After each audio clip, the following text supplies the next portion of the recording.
Hello, everybody on the interwebs. Once again, I'm Paul from Maxon Computer, and we're sorry we don't have Matthias with here, but he's online monitoring the stream and answering questions as we're here.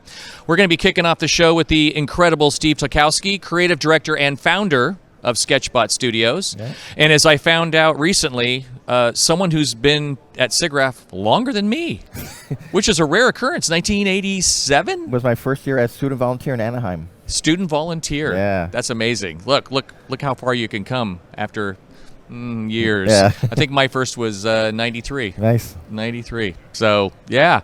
And Steve, what are you going to be showing us today? I'm going to do three project scenarios where I'm going to basically show how I take a character from 2D design into 3D and then out to 3D printing. Awesome. Yeah. Awesome. Well, go at it. Thank you. Enjoy. All right, you guys. First, I wanted to thank Maxon and Sense Labs for hooking me up together, and I'm going to be doing this demo on a Sense Labs tablet, which is silky smooth, and you guys should definitely check it out. We're doing demos at the Hypertech booth and AMD as well. So I'm going to basically just show three projects here. I have two files with me that I'll pop open into.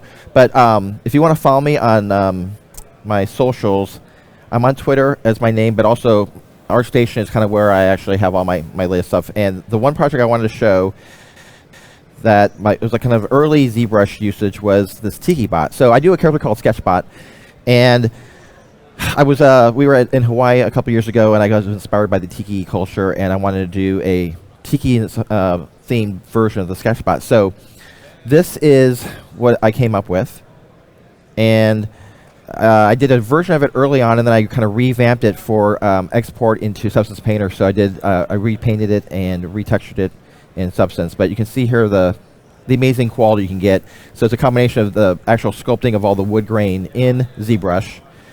And then let me show you this Marmoset tool bag little viewer here, which if you guys haven't used this before, when you're looking through artwork on, especially like on ArtStation, it's very valuable to break down, see how they laid out their normal mapping and their UVs. I learned so much about what people can cheat with and get away with.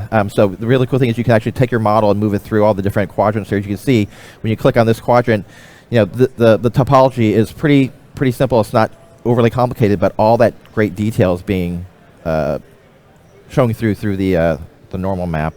So that's just a really good way to learn how all the stuff is implemented, and I highly recommend you guys do that. Whoops, I hit the wrong. There we go. So with this project, I used my DCC app at the time. I used Maya to do the blocking, bring it in, and do all the deformation and sculpting in ZBrush. These were early Keyshot renders here. I was using Keyshot back in the day, and then I switched over to Redshift. And then here, as we get down further, I brought it back in and did some keying and sliding to take the pieces for 3D printing. And this was at ZBrush booth. I think around 2017 we showed this off, so I had these two printed up. But that was like one of the early success pieces. And here you can see how I'm actually kind of figuring out how to go through and what parts are going to be separated out for easy assembly after the fact. And also using, at the time, there's a new hollow out feature, so you can hollow out your geometry to save on printing costs. And this particular one, I ended up going to Shapeways online to get these printed up. I've since upgraded to a Frozen Sonic Mini 4K at home, which is great, and I'm doing all my prototypes and stuff at home now. So you guys can just go check out this page later. I have a lot of different examples, especially when I'm doing like I'm doing a lot of VR sculpting in Medium and Adobe Modeler now, and I'm using ZBrush also as like a quick way to zero mesh and get that topology into a clean state, so I can then take it into something like Substance Painter and then get it over to like Unreal Engine.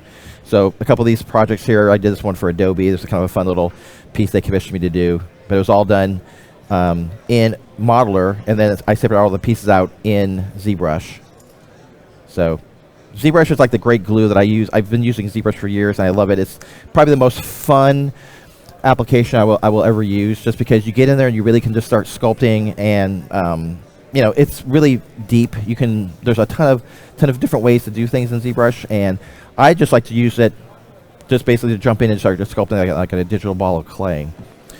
So with that being said, let me show you the next project, which was this really cool dwarf character. So I've been doing a lot of freelancing for Monster City Studios. They're in Fresno, California, and they do these amazing, like full-size pieces that show up on like at the state fairs, and they did some stuff for Disneyland for the Galaxy's Edge. They do a lot of like stuff that's like printed up large on these huge mobile arms that carve stuff out of like styrofoam and milling and that kind of stuff.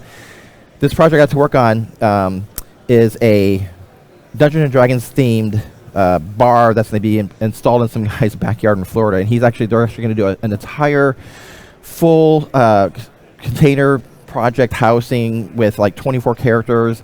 It's just going to be an incredible job. So I got to help out and do one character right now. I'm going to probably jump on some other ones later. But what happened was we had some initial sketches to work from here. So I'll show you guys what we had.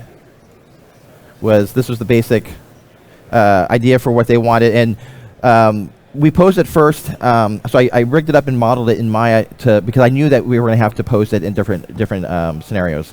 So the first one was him holding it, which you saw on that turntable, and then after we were deciding how they're going to use it, he's going to be leaning on a bar. So this character actually is going to be like 4.5 feet tall, and these are just some of my screenshots in ZBrush. I'll show you the model in a second, but you can see how I'm able to leverage polygroups and the noise deformation to really easily go in and pop it in. And then here is what it looked like in person. So I didn't know this was going to be on display. It was at the Monsterpalooza Museum a couple of weeks ago in Anaheim. So I got to see it actually life size for the first time. So there's a bartender next to him, and then this guy. So it's I think it was about 4 feet tall. But the detail came out really great. And one of the talented artists at Monster City has also then hand painted this and hand airbrushed it. So it turned out really nice. Apparently they use a newer 3D printer from China that has a very large vat, so you're able to print these larger pieces and segments. So that turned out really nice.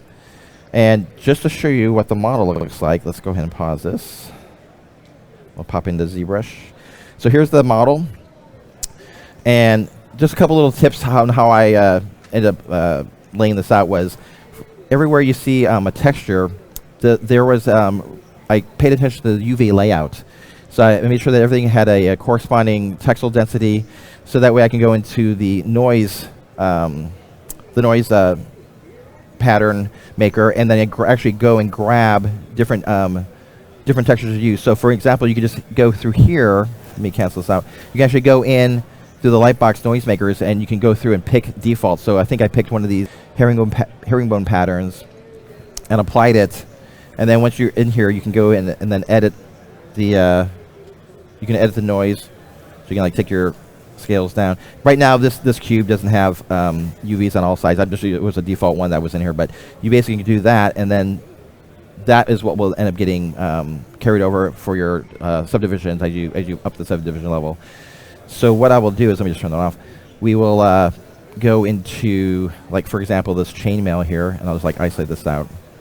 So you can see how this is a really good use case of how I had the UVs in a way where that when I applied this, I knew that I was going to get the chainmail to conform to the orientation of the cloth.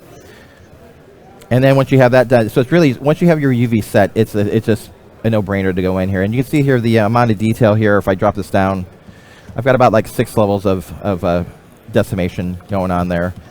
So again, this is about what, 3.1 million polys. The entire character was like just under 30 million polygons, but you can see ZBrush just handles it really nicely.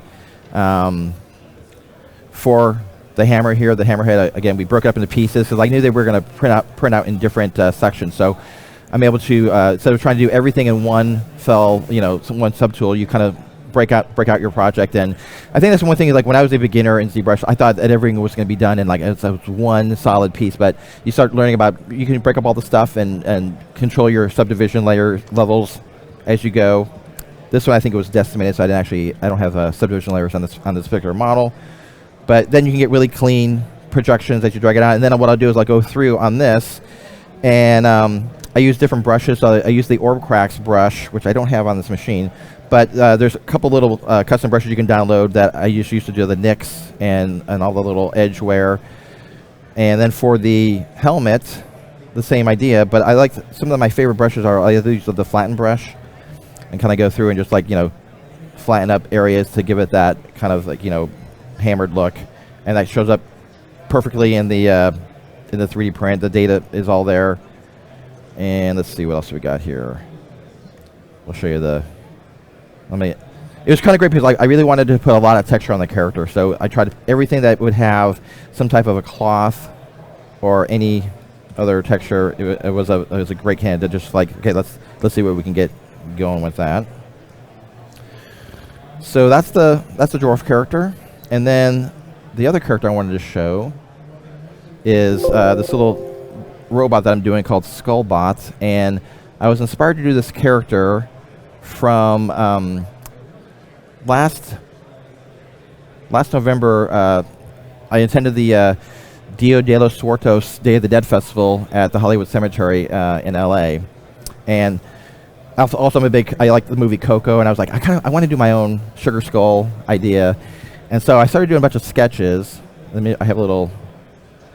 show you that quickly. Go up to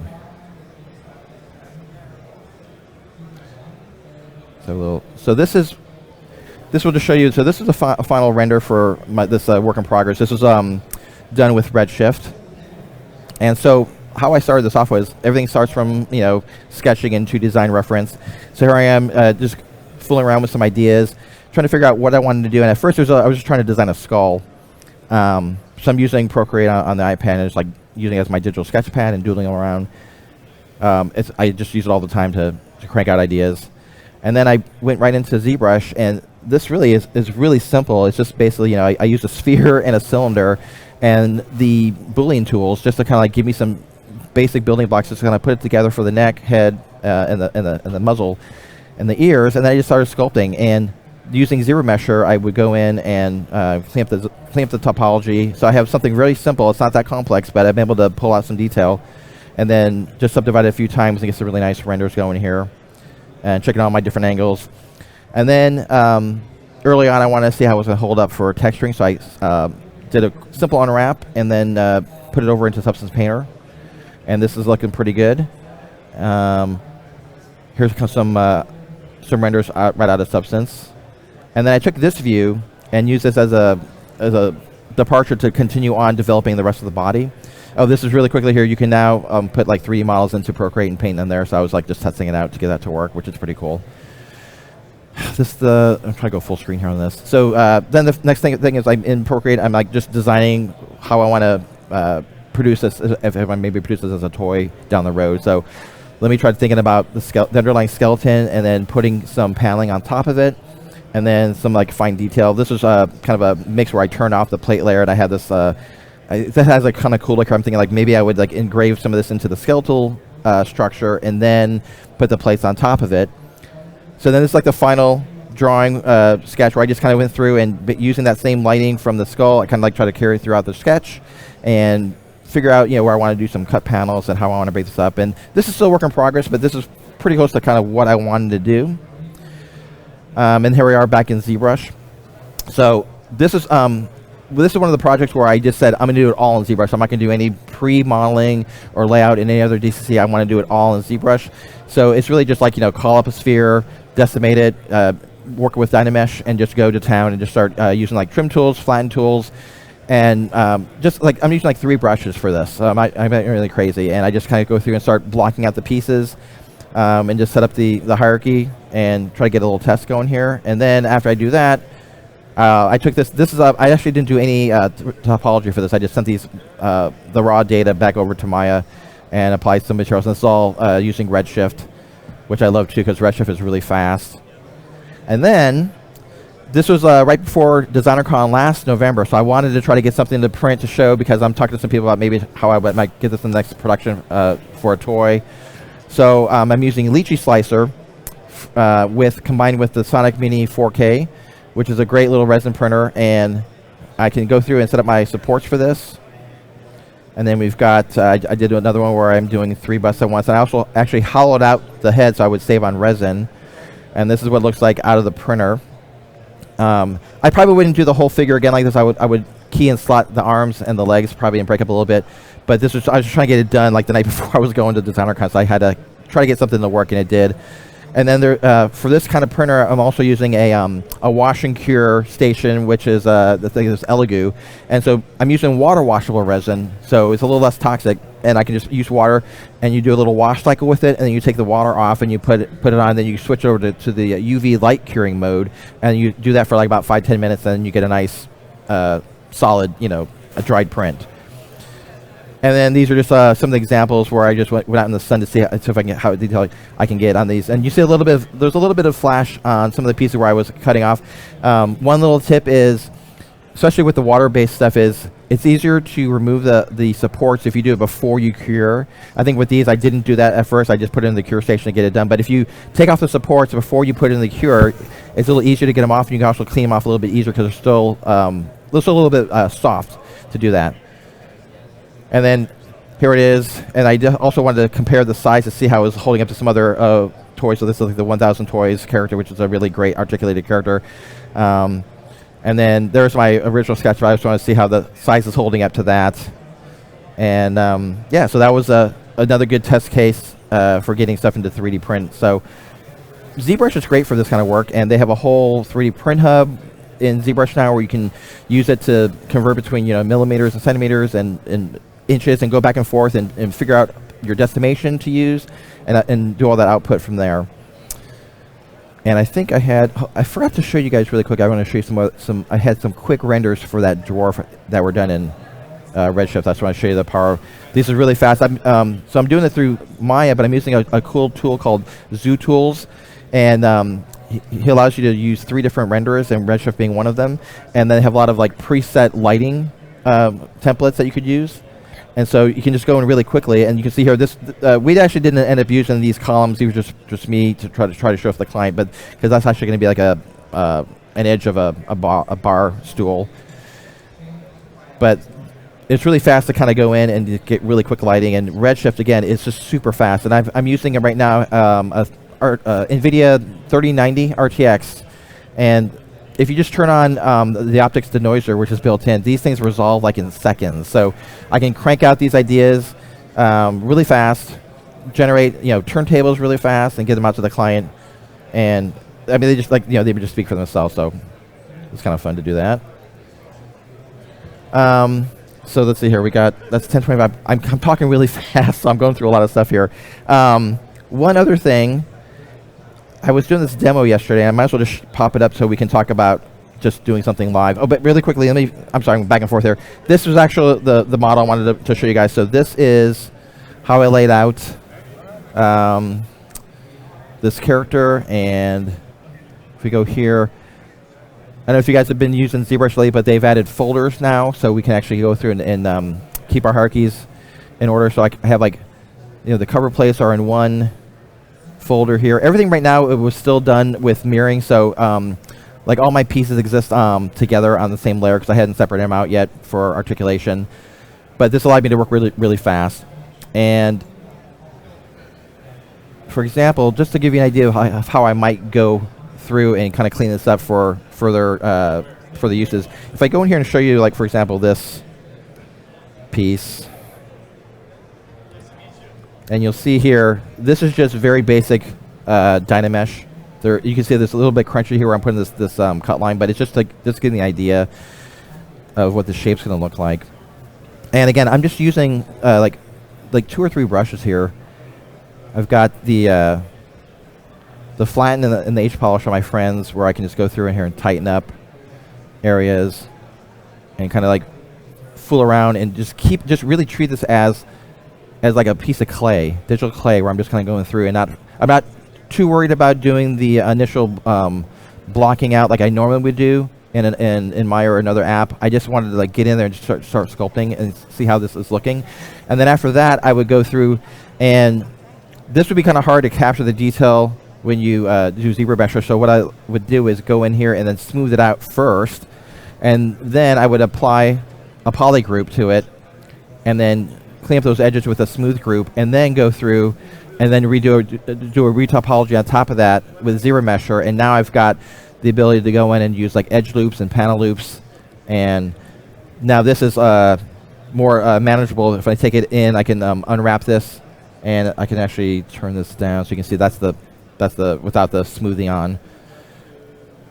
And then you can take that, and I would just go through all my pieces and clean everything up, so it's really easy to use. And then bring that over, unwrap that, and then bring it into like Substance Painter for painting.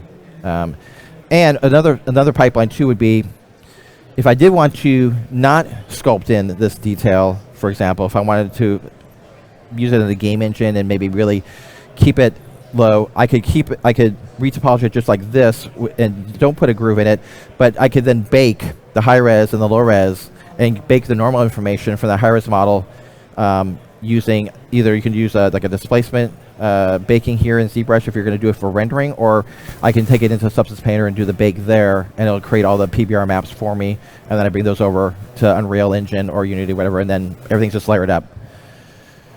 So that's basically how I kind of broke that character down. It gets really simple.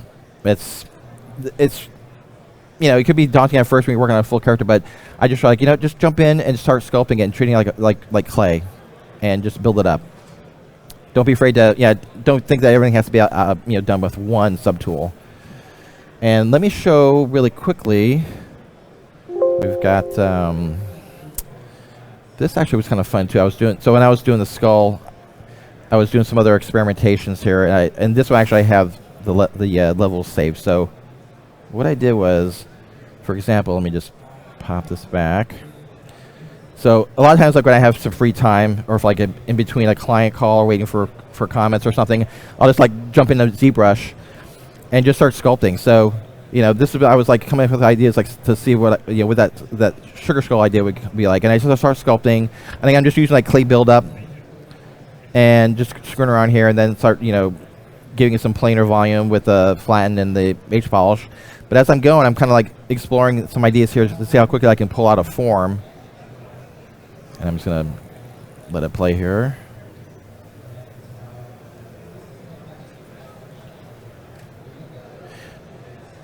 And then after I get to this stage, then I'll turn this one on.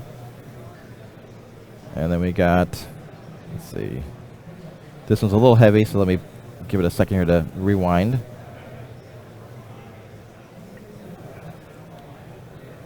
There we go. So then I kind of continue with that, and I start chopping up, getting rid of that large sphere. And I start chopping a little bit more, kind of going through and just like using the clay buildup to carve away, using the move tool to reposition, fill in some filler area.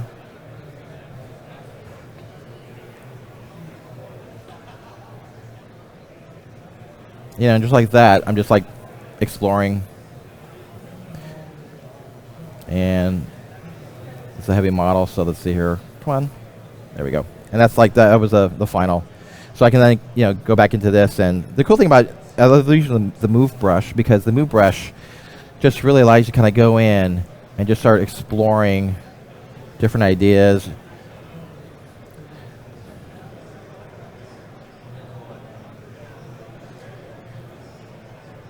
And obviously you can mask out too, so like say I don't want to affect like maybe this muzzle region here, and I can go back in and pull like just that,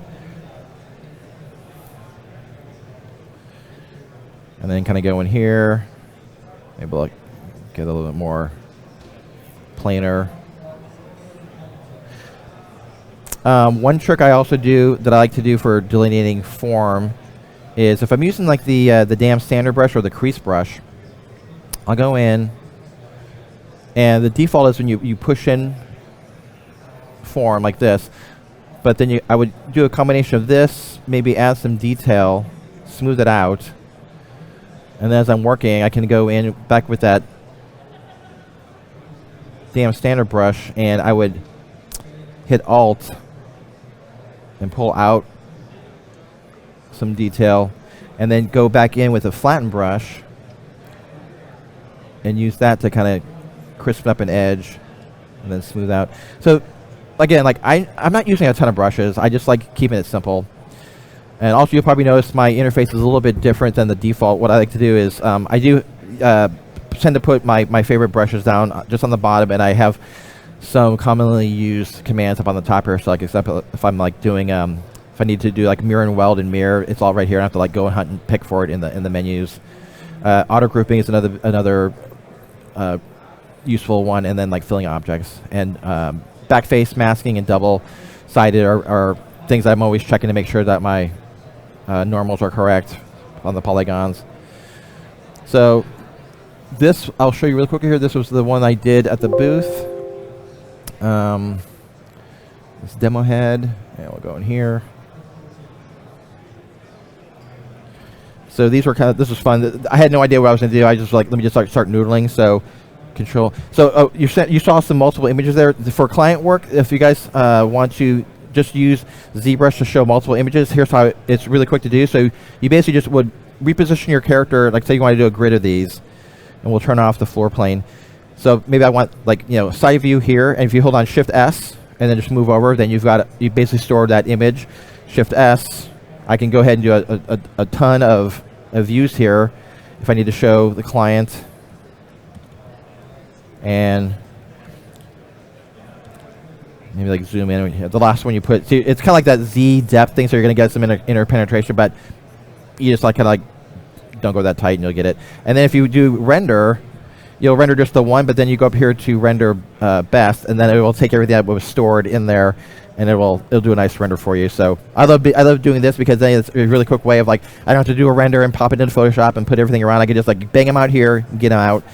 And again, it's just working fast, working efficient. Let me show you how this guy started off. This was me just like starting to talk to some people, and I was like, let me just like start something. So I was explaining to some woman how to do the Boolean. And can I get this backwards? Come on. Maybe I'm going too fast. There we go. Okay, cool. So I was showing how to, I can't remember what state this was saved in, but I was showing basically how easy it is to go in and take some primitives, pop them in there, and then I just started blocking out this weird face. But then as I'm moving forward, then I started getting into a groove. I think at this point here, I'm like, I gotta just like do something crazy. So I just kind of started pulling out this like interesting profile, and then I kind of like informed like what I wanted to do. I want to do this like kind of highly stylized character. And again, all I'm using is clay buildup, flatten, and damn standard, and some masking along the way. And you can see here as I'm going in, I'm starting to now introduce some really cool faceting on this character. For the lips, that's where I would just gently draw in with damn standard, and then flatten a little bit to kind of like get that form. So basically try to work from the general to the specific is always the good practice.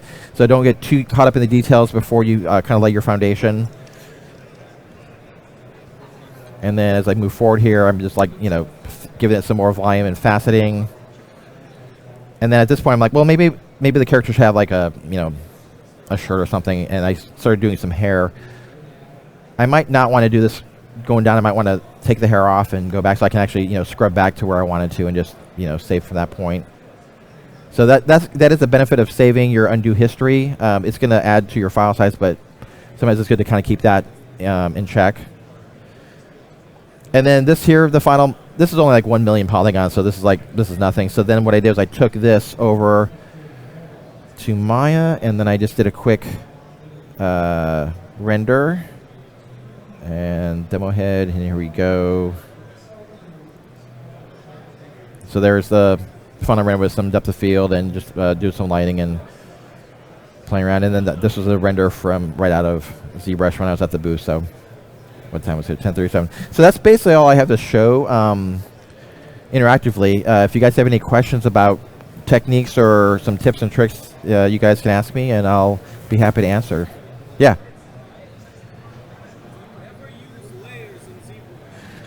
Do I ever use layers in ZBrush?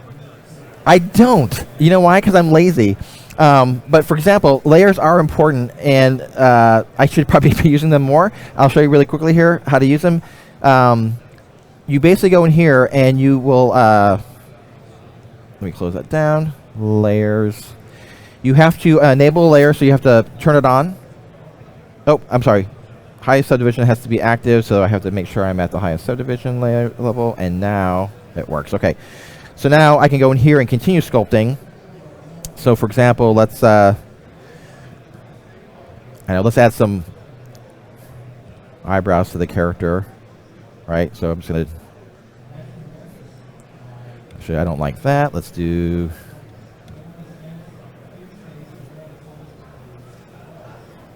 Or actually, let's do this. We'll turn off symmetry, and we'll do one side, and then we'll do the other. So if, say we'll do something like this.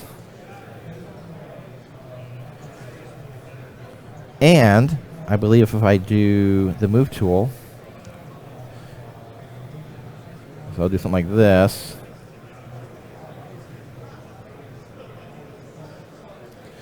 Okay, now that's saved as one layer, and if I stop the recording, I have to go up here and click that off. Okay, now I can, you can see if you go negative, it goes in the reverse. So I have that stored as a layer, right? And then, so that's that one. Then we'll say, make a new layer. And on this layer, we're going to do the other side. So I can actually drop this down. And then on this layer, say I want to go in back in here. Maybe we'll kind of go in here and drop this eyebrow down. And then just something like that. And then we stop that record. So there we go. So that's, I'm sorry, I turned off the visibility of the record. There we go. Oh, wait, hold on. This is where it gets confusing. I think, I wasn't recording when I did that. Let's try it one more time. That's why I don't use that often. Let's try that, and then let's see if I can just move it down. Now if I stop record. Hold on, what am I doing wrong here? There's that one. And then this one. I don't know why the recording is not. Let's see.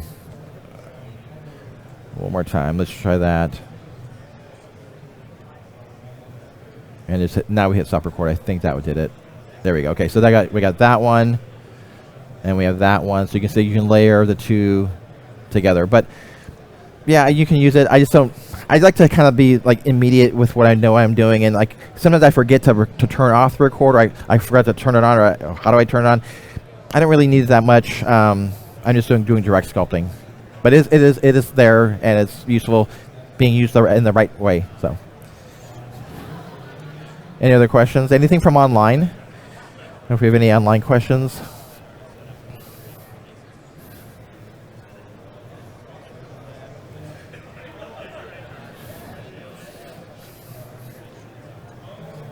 Yeah, see, this whole drawing here is.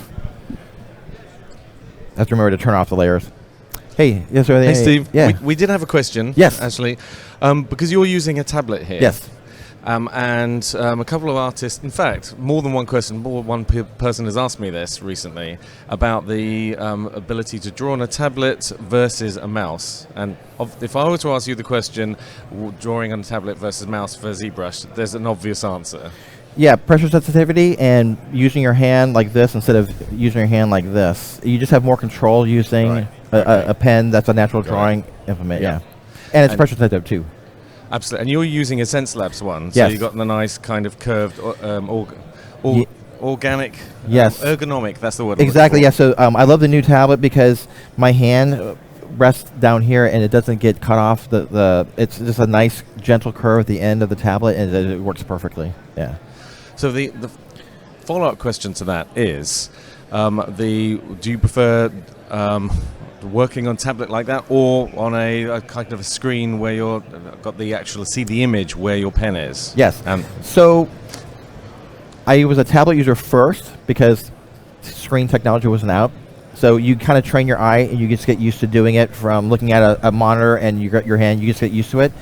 But then when you do get a chance to use a screen display, then it's a little bit more direct as well. So I would say when I can use one, I like to use it because you can draw a little bit more with your whole arm. Yeah. When you're on a tablet, you're going to do a little bit more with your wrist and local. But either way, you get more of an immediate response than using a mouse. I mean, you could use a mouse, but it's like you know, you can't mount, for the one thing, the mouse is not pressure sensitive, so Yeah. you kind of sculpting, it's like you're kind of at the mercy of like, okay, well, I could sort of try to do it, but like, yeah. But it's the maximum pressure that you've got with the mouse. Exactly, you can't yeah. selectively lightly touch it and so on. Yeah, like you gotta really, okay, hold on. So this is why I don't like working in layers, because I always forget if they're on or off. Turn off Z-Add, yes, hold on here. ZBrush, please, turn off the layers. There we go, okay. Actually, I'm just gonna blow away these layers. I don't want them. Delete, delete. There you go, okay. So, yeah, just, you can see here, I can just have just a subtle to thin. And the nice thing about the SenseLab tablet, too, is they really paid attention to like user requests about how the curve sensitivity works. So they tune their drivers to really sample that ideal curve. Then you can go in and actually even sample even more. So I just love it. And it's like, the surface and everything is just a really silky smooth response. And it's just like, you're not even like noticing that you're not being drawn to the fact that you have to worry about that at all. It just works. Fried Pixels on the chat is echoing your comments here. Yeah. ZBrush with pressure is a must. And then, like I said, I just build up forms like clay build up, flatten brush, damn standard. And it's like you're just kind of going through and just adding your detail, pulling it out. Go back into flatten. It's just sublime working like this. And like you guys should like watch someone like Michael Pavlovich. He's like Pav Mike on YouTube. He's like a ZBrush master. He just flies, and obviously Paul Gabori from ZBrush. These guys, these are like every day. They know all the ins and outs. I still don't know all the ins and outs. I mean, like every time they introduce a new feature, I'm like, oh god, and I gotta figure out how I'm going to use it in my workflow. So there's like so many new things that I haven't even tried yet. I played with the cloth brushes, which are pretty cool. So if you guys haven't played with these yet. And basically, just you hit the comma to go, and then hit the C key. I'm sorry, I'm not in the brushes. Where's my brushes? And you can access all the different. Sorry, B, C, and then here's all the different cloth brushes here. So you got some really interesting ways of like cloth nudge. So you can kind of go in here and get a different result. Let's see, what's the one I was using the other day? I was trying out.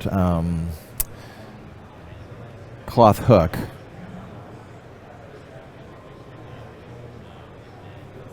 So you get some interesting looks there. There's also a wrinkle one.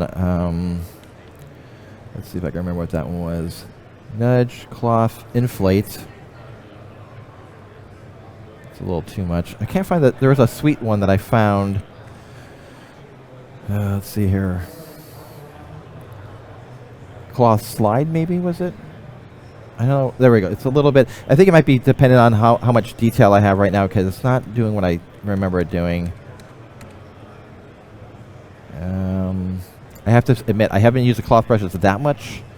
So I found one sweet one that I was using the other day that hit the sweet spot. So please accept my apology for not showing off that correctly. On the previous model, you were showing with the robots, yes, if you like. What is your approach between that and the more organic ones? Because that looks very much more like a hard body design versus a sculpted soft body design. That is basically just a stylized choice. So if I want to do something organic, I'm not really worrying about volumes, like faceting the volumes too much. If it's organic, I just kind of keep it loose and sculptural.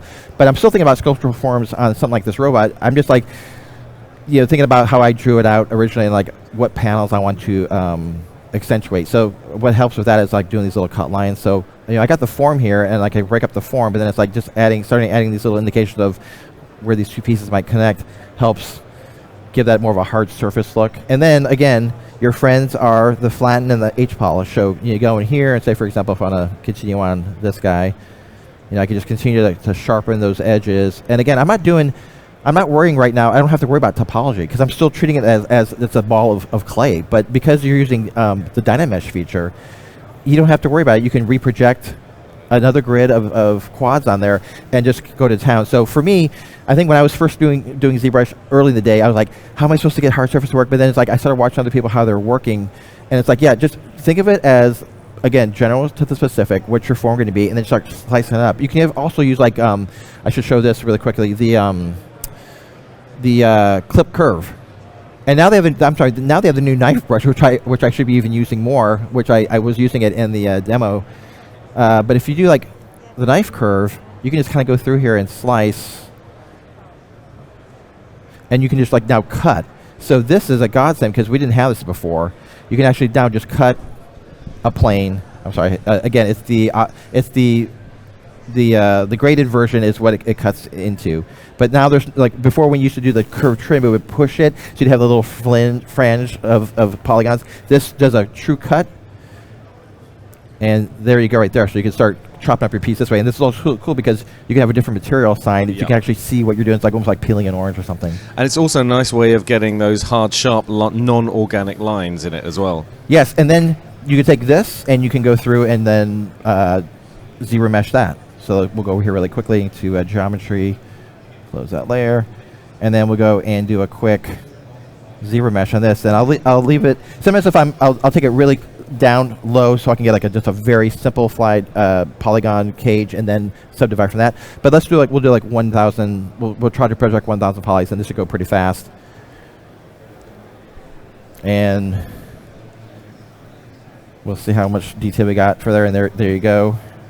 And that's the new, and that's actually pretty nice edge flow there. I can continue working on that, and then it's like Control D, continue on there, and then go back in, and I just use a flattened brush and continue on.